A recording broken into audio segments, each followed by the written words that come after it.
friends, welcome back. I'm Mrs. Fithian and I'm a kindergarten teacher at Hebron Elementary. I am so glad that you're back for our final week of math adventures. Now you know from the last 3 weeks that before we get started with our math learning, I like to do some sort of breathing exercise to really get calm and focused and ready to learn. So the first week we went through... Hi friends, welcome back. I'm Mrs. Fithian and I'm a kindergarten teacher at Hebron Elementary. I am so glad that you're back for our final week of math adventures. Now you know from the last 3 weeks that before we get started with our math learning, I like to do some sort of breathing exercise to really get calm and focused and ready to learn. So the first week we went through some hot cocoa breathing where we were breathing in our hot cocoa and cooling it down. And then the second week we did dandelion breathing where we were imagining the seeds of the dandelion blowing away. Last week we did bird breathing where we actually put some movements in with our breathing. And today we're going to go back to one of my very favorites that we have not done yet, but you might know. This is called starfish breathing. All you need for starfish breathing are your hands. So we're going to take one hand, and I like to call him Mr. Starfish, and we are going to hold him out, and as we trace his arms, or our fingers, we're going to take a deep breath in, pause at the top of each finger, and then exhale as we go down. All right, so it will look like this. Pause and out. And as we do that, remember that we're trying to take a deep breath where we're pushing out our belly and not just breathing from our chest. All right, so we'll have 5 breaths together, and I'll try to remind you. All right, so here we go. Take the finger of one hand and trace on starfish. Here we go. Breathe in, pause, and out. Breathe in, pause, out. Breathe in, pause, and out. In, pause, out. And last one, breathe in, pause, and out. Very good. So you can do that at home anytime you need to because you always have your hand. All right, so now that we're calm and ready to go, we're going to really wrap up what we've been learning this week about place value. So we've been talking about numbers have certain value or mean different things depending on where they are in a number. For example, the number 1 means something different than when we see a 1 in the number 13. So we're going to practice that a little bit today. But before we do that, let's talk about what we did last week. So last week we were practicing grabbing or isolating a group of 10. We started with some scattered counters. Then we practiced circling them to find that group of 10. And then we moved on to using counters in a 10 frame or cubes and sticks or rods, depending on what you wanted to call them. We were doing that because it was helping us find our teen numbers. We learned through a kindergarten channel with Harry Kindergarten's YouTube channel that we could grab a group of 10 and add some extra ones and create a teen number. In this example that we did in the last few lessons, we were looking at 12. We knew that the 1 meant that we had one group of 10, depending on which picture we used, and that the 2 stood for the 2 extra ones, which were either cubes or counters in any of the scenarios. It didn't matter which way we did it, we still had 12. So today, we're going to look at what we did in the last lesson. We spent a lot of time last week looking at taking a group of 10, adding some extra ones, and creating a teen number. Let's look at this one, for example. We said that a group of 10 and 3 extra ones is 13. We were sort of building up to making an addition sentence. Now today we're going to spend some more time, not as much as we did before creating this, but we're actually going to flip it and we're going to decompose or break apart our teen numbers. This time we're going to start with the teen number and see how can we break it apart and use that group of 10 that's incredibly helpful and see the extra ones. All right? Now, before we really jump in and start practicing and get into our packet, let's take a look at Harry Kindergarten's other video about the teen numbers and see what else we notice. Seriously now, folks, I'm tired of kids mixing up their teens. Every teen starts with a 1, even 11 and 12. Come on, everybody, let's get this done. Numbers in the teens, they start with a 1. Come on, everybody, let's get this done. Numbers in the teens, they start with a 1. 11 is a 1 and a 1. 12 is a 1 and a 2. 13 is a 1 and a 3. 14 is a 1 and a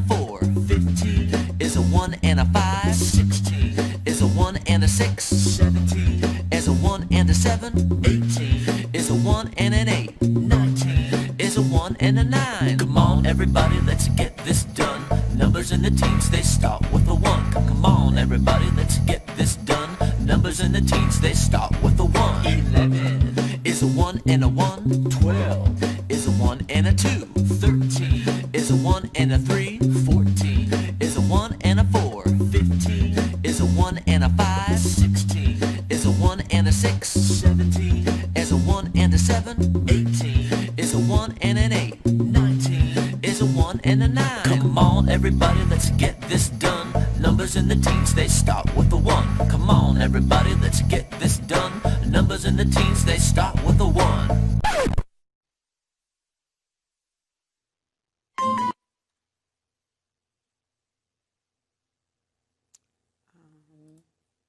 There we go. Okay, so looking at or listening to that video, what did we notice and what do you notice about numbers in the teens? That's right, they all start with a 1. Okay, now let's take a minute and look at these teen numbers, and I'm just using 11 through 19, and think about what does that 1 really mean? Let's use the first video that we learned from Harry Kindergarten last week, and we said that the number 1 stood for something, and all of our teen numbers have something. So what was that? Yeah, I think I heard someone say it. The 1 stands for 1 group of 10. So we know that, for example, here with our 12, this 1 stood for 1 group of 10. Now, remember the blocks that we used. I told you that in school you might have Unifix cubes or Snap cubes, but I didn't have those with me, so I just used these blocks from home. So in this group of 10, I know that there are actually, in this group of 10, there are 10 little ones hiding in here. So let's count them before we can trust that that's true. 1, 2, 3, 4, 5, 6, 7, 8, 9, 10. All right. So then when we look at the rest of our teen numbers, we know that that 1 is going to give us the visual representation of a group of 10. And then the second number in the 1's place, those extra ones, make up the rest of the teen number. So let's see what that looks like. Let's decompose the number 15 today. Number right in the middle of our number line. Last week we learned from Brain Pop Jr. with Annie and Moby the robot that numbers can have more than one digit. We learned that the number 15 has 2 digits, 1 and 5. The 1 we practiced was standing for that group of 1, 10. So I can show that here. The 1 is 1 group of 10. And today I'm choosing 10 frames and counters, but we'll switch it up here in just a bit. And then the 5 stands for 5 extra ones. Now we can take this a step further and really push our thinking and see how this could form an equation or a number sentence. I still have that 1 is a group of 10. The 5 stands for my 5 extra ones, but this time I've added in my equal sign and my plus sign. So now I could read 15 is 10 plus 5. All right? Now, before we look at another number, I want to show you how we're really going to push our thinking today, because we spent a little bit of time doing this the other way, composing them, putting them together. But I want to show you how we're going to eventually transition into just using the numbers and not the picture. All right, so the 1 I knew meant the 1 group of 10. So I'm actually going to put 10 above here because there are actually 10 little counters inside that frame. And then the 5 stands for these 5 ones, so I would put a 5 here. Eventually, we're going to get rid of this part and just look at the numbers. 15 is 10 plus 5. Okay, so we're slowly going to get there, but that's just a preview. Let's take a look at another example that we can decompose. All right, 19. I'm going to try to stick with the same colors. So we know that this 1 stands for, right, 1 group of 10. So that's going to come down here. And I'm just going to draw a couple circles for my counters. 5, 6, 7, 8, 9, 10. And we know that we need all 10 dots because that's what makes our group of 10. Now let's switch over to blue to follow this pattern. And the 9 stands for what? 9 ones. Even though this is in a 10 frame, it doesn't count as a group of 10 unless they're all filled in. And for this one, we only need 9. So this would read 11 is a group of 10 and 9 ones. Okay? And let's take a look at one more. And then in just a moment, I'm going to show you something. We're going to cheat a little bit today. I'm going to take you to a number past 20. Now I know that for the past several lessons you've heard me say kindergarten really focuses on 0 to 20. And when we're talking about our teen numbers, we're really focusing on 11 to 19. But I'm going to do an activity with you that my son, he's a kindergartner, really enjoys. And so hang with me because in just a minute we're going to check that out. So let's look at this one. I always think 11 is a very tricky number when we're talking about place value because it has 2 ones as the digits. But remember, this one means something completely different than this one. The first one is in the tens place, which means it stands for one group of 10. So let's go ahead and fill this in. We have our 10 dots inside our 10 frame. Whoops. Maybe. All right, and then the second one stands for our ones, and that is just one left over. I want to give you one more visual for this. In the number 11, I'm going to put these here on the table. In the number 11, the first one stands for one group of 10. Remember, there are 10 inside of here, one group of 10. And the second one stands for one cube or one counter, depending on how we're doing this, left over. So this represents 11, just like the number and just like the dots. Okay? Now, let's do a quick check before I show you our secret number for today. All right, get out your packet and you'll notice that I am on page 15 under day 7. So our directions say decompose the numbers below using the 10 frames. So we're going to do just what we practiced on the board, but this time you're going to do it with me. So I'm going to get my pen ready. You make sure you have a pencil or something to write with. And I'm going to keep the same colors we were using before, just as a little bit of help visually, but you will just use one color at home. All right, so the number 13, I see 2 digits. I want to start with the tens place. What does this 1 tell us? One group of 10. So over here, I'm going to fill this in with my 10 dots or my 10 counters to show that I have one full group of 10. What about the digit, the 3? This is in the ones place, and this tells me how many counters I'm going to have in the second frame. So over here, 1, 2, 3.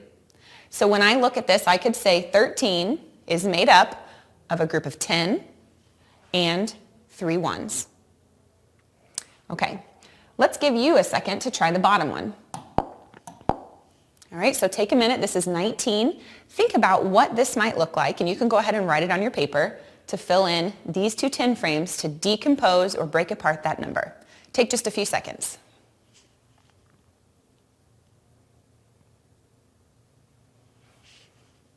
Okay, so what did you have for the first part? The 1 tells us we have one group of 10, and to show that, we need to fill in that 10 frame. 1, 2, 3, 4, 5, 6, 7, 8, 9, 10. And the 9 tells us how many ones we have left over. So we would put those 9 dots in this 10 frame. 6, 7, 8, 9. Now you have I think one more on that page, but hold off. I'm going to have you use that for some at-home practice or to push your thinking a little later on. But for right now, we're going to pause in the packet. And let's go back to what I told you we were going to do here. Now, right before we did the quick check, we were decomposing 11. We were using counters and 10 frames, which we know is one way that we can look at numbers. But I'm really wondering, what if I really prefer to use the blocks or rods and cubes? Can I do that if I'm decomposing. I know I could do it when I was putting them together, but can I still use something different when I'm taking them apart? What do you think? Absolutely we can. All right, so let's take a look here. If I wanted to decompose that same number, and we've done this one a few times, so you should be a pro, and I wanted to decompose 11 into a group of 10 and a group of 1s using using units or rods and cubes, what would that look like? Now I'm going to keep these colors for just a moment. I know that the 1 is my 1 group of 10. Instead of drawing a 10 frame, I'm going to actually draw kind of a rectangle, and that represents my 1 group of 10, just like this. All right? I'm not going to sit here and draw all the little lines, in between, because then I have to go back and spend time counting. So this is one way. In just a minute, I'll show you fast 10s and fast 1s, and that might be something you prefer. Now over here, let's switch colors. We know that the second one means one single block to show, or one single unit to show 1.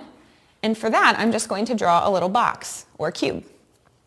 Now, sometimes I can get pretty picky because this isn't very straight. Sometimes that ends up looking more like a blob than a box. So let me show you fast 10s and fast 1s.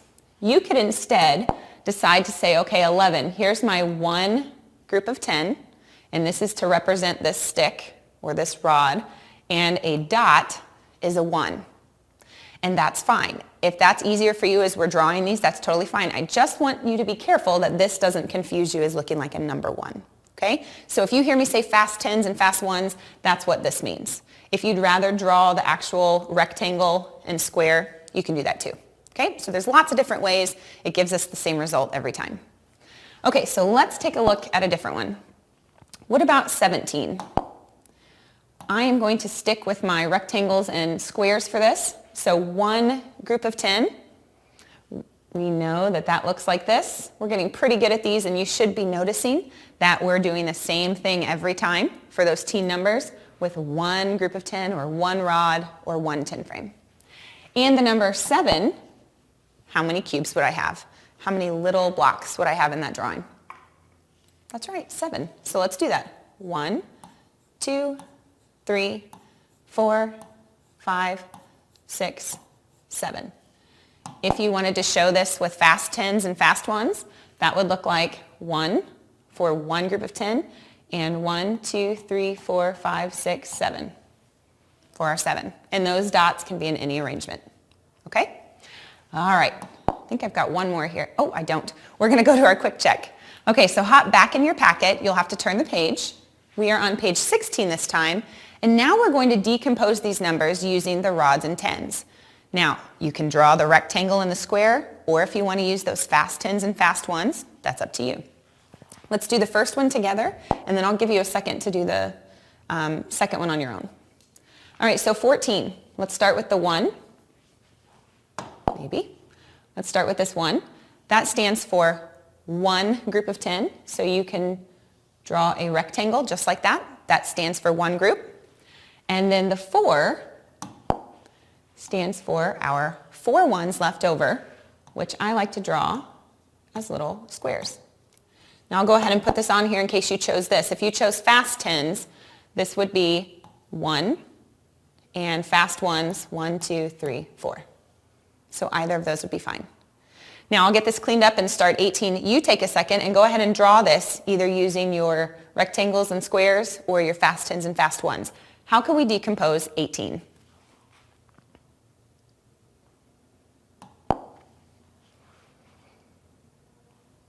All right, very good. So 18 is still 1 group of 10. That's what this 1 stands for. And I know most of you already have this done. This would be 8 little squares to show 8 1s. Again, if you chose fast 10s and fast 1s, it would look like that. Now, I told you all these different methods do the same thing.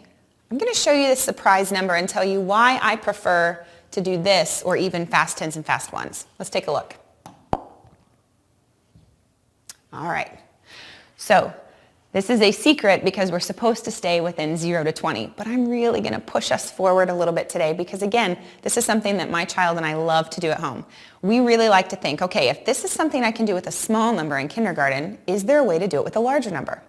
So I had my son help me pick out a really large number that he thought you guys might like. So here's what we're going to do. We are going to decompose 94.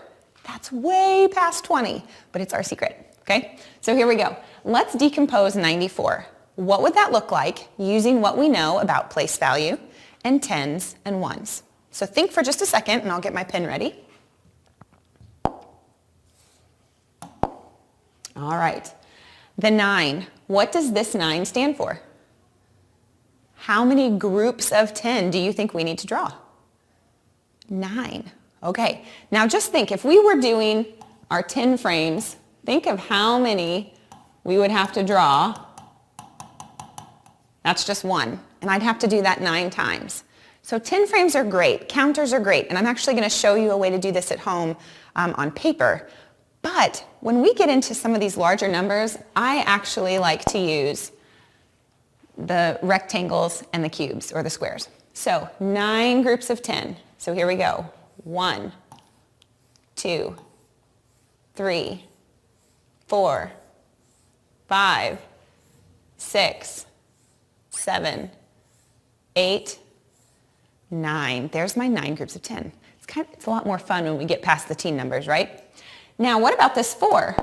This 4 stands for 4 extra ones, or the little cubes. So I'm just going to draw 4 squares. Okay? That's how we would decompose a much larger number. Pretty much the same, but kind of a lot more fun because we get to do all the different drawings. Now, if you wanted to see that in fast tens and fast ones, I will show you. 94 would be 1, 2, 3, 4, 5, 6, 7, 8, 9, and 1, 2, 3, 4. We can also take this into learning about tally marks and crossing at the 5, but we'll save that for another grade, okay? Now, let's take a look at what you can do at home. We're not quite done yet, but I want to show you a couple more things that we can do, whoops, forget that block, at home. Okay, so we have 2 websites here, fuelthebrain.com and starfall.com, that if you take a moment or if your parent or guardian takes a minute and captures the screen, you can see these games. But you can also search both of those sites for some awesome math games. These 2 games specifically I have up here, the Candy Machine and the Math Match, are specifically for composing and decomposing those teen numbers. So they're perfect for kindergarten. We also have all the pieces that I had last time I brought back. So I have my blocks, I have my cereal and pipe cleaners, I have the beads on a pipe cleaner, and we also talked about pennies and dimes. I didn't bring those today. I probably spent them. But I also have here make your own frames. So we learned how to make a number line using paper and the cards that were in the back of your packet, but I really wanted to play a game where I could build using anything I had at home using a 10 frame. So I just took a giant piece of paper that I had at home and some colored tape, which you could use markers, you could use whatever you wanted, and I made 2 10 frames. All right, now with these 10 frames, I thought this would be fun for you to practice putting objects in the frame. But how could we also make this a game? So if you use those number cards you cut out of the back of the packet, or I didn't have those, so I just picked an index card and wrote my teen numbers, I want to decompose this number, 13. So I'm going to look and see, okay, 13 is what? How many groups of 10? 1. Now, my kids helped me paint these rocks, so I brought those today because that's just something different to show you that we can use whatever we have. And I'm going to put 10 rocks here. And how many would I need in the second frame? 3 for 3 ones. 1, 2, 3. So this is just a fun way that you can practice decomposing or even flipping it around and composing different numbers using an at-home 10 frame. Okay? So we have that option as well. Lastly, if you look back at the screen, we have our packet practice. There are only a few examples left in your packet for decomposing numbers. In my opinion, decomposing taking those numbers apart is a lot easier than learning how to compose them and put them together. So there's only a few here. That's why utilizing these games or any of these pieces at home would be great practice for you to play. Get the numbers, get the flashcards, flip those, and then see how you can build and make your own. All right? Thank you so much for joining me today. I can't wait to see you tomorrow for our very last lesson as we continue to decompose numbers and see how can we put everything we've learned together. Parents, don't forget that today's code word is CASTLE, C-A-S-T-L-E. All right? I hope you have a great day, and I'll see you tomorrow.